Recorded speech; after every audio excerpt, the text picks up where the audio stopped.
How to make beef jerky. Slice a bunch of meat and put it into a tub.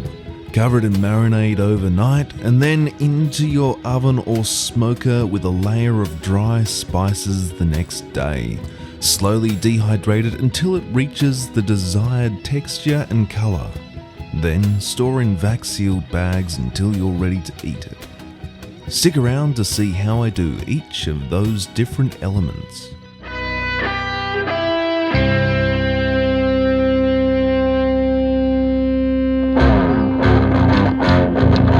What's cooking, good looking?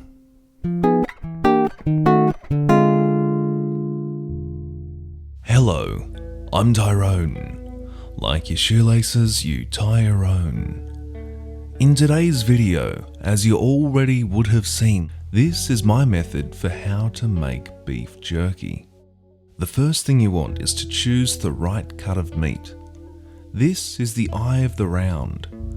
I tend to slice it against the grain into roughly inch wide discs and then slice that horizontally, like so that the grain ends up going horizontally for each of the pieces of jerky that I've made.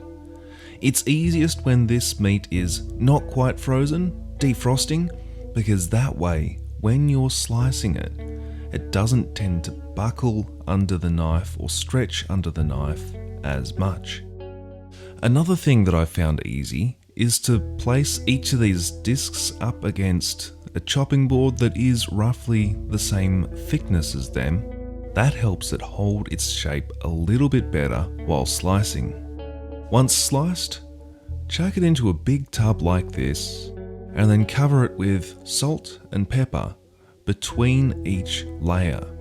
What I tend to do is then, once the first layer is done, adding the next layer of sliced meat the other direction, coating each layer in salt and pepper. The next part is to marinate it overnight. My marinade is fairly simple. I'm using roughly 1.5 liters of apple juice, 2 liters of soy sauce. Do not pierce the soy sauce bottle like this so that it comes out quicker. I nearly chopped a hole straight through my hand. Then adding Worcestershire sauce or Worcestershire sauce, I don't know how it's pronounced, everyone says it differently, and adding a little bit of both apple cider vinegar and adding a bunch of kombucha as well. I like the control that I can have over the flavour that I can create by using different fruit teas to make a strong vinegar, perfect for both jerky and many different pork recipes. Also to this marinade, I'm adding a cure to prevent meat spoiling. Mix that through and then pour it over the top of the jerky, leaving it to refrigerate and absorb that marinade overnight. I'm doing more than one tub, hence only using half of the marinade. The following day, I made up a spice mix. This includes paprika, chili powder, coriander, garlic powder, onion powder, ginger, cinnamon, fennel, and, because this is Tasmania, the local amazing pepper is mountain pepper, and this just adds a nice florally, Sichuan-y sort of peppery taste to it as well.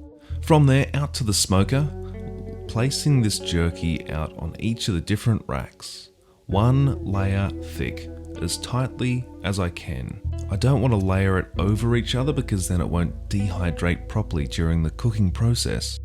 After each layer has been successfully laid out on these racks, that is when I put these spices on, that spice mix. You can be as generous as you would like. Each of those spices I used about 2 tablespoons of, which is more than enough for this 20 kilos of eye of the round.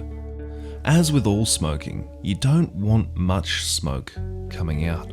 Have a clean fire burning, lest it come out bitter at the end. I'm using both Pear wood and Tas Oak with a little bit of Black Wattle. The fire is fairly consistently at about 80 degrees Celsius.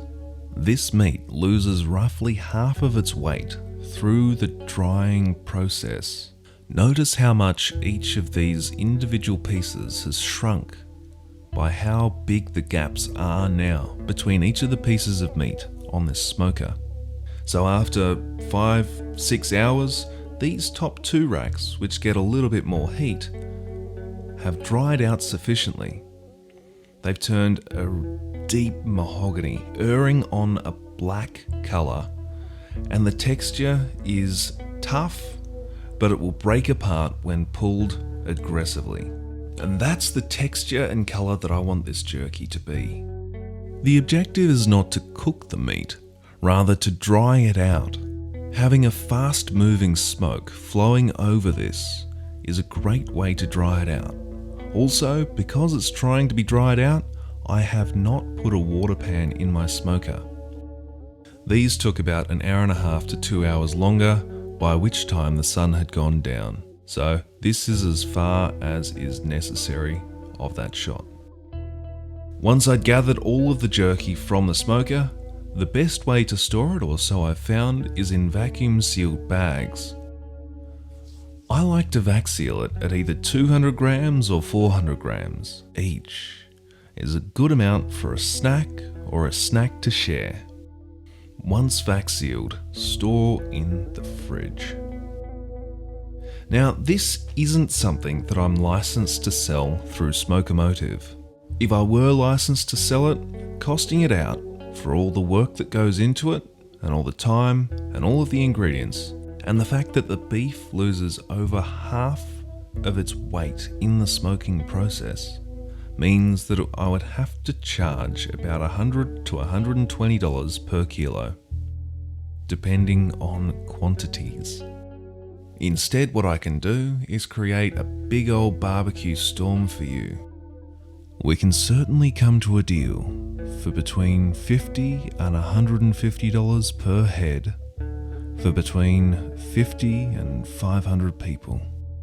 Get in contact through meet@smokeomotive.com or any of the social medias. Thank you for watching. I very much appreciate it. Check out Smokeomotive on the socials or get in contact through meet@smokeomotive.com.